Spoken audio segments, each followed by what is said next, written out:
So somebody had asked how to make the all-wheel drive Stinger a rear-wheel drive using a fuse disconnect switch. People may want to do this for drifting, burnouts, better handling, whatever.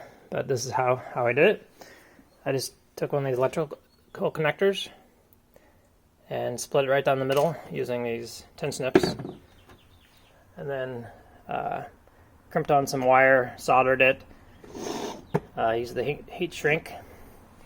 And that is my fuse connection, or the fuse bypass jumper, I guess you could call it.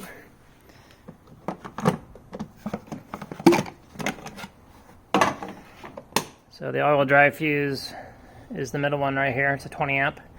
So I started in the car, ran 2 wires through the grommet under the ECU, came across underneath this cowl here, and here's my wire.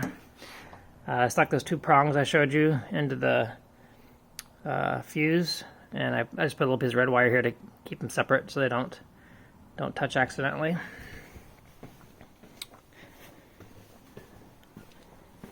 And then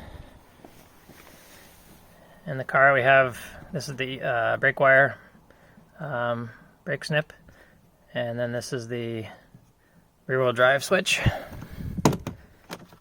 And here's the inline fuse, 20 amp, just kind of relocated from under the engine to here. And that's pretty much it. You can do drifting, burnouts, whatever you want to do for rear-wheel drive.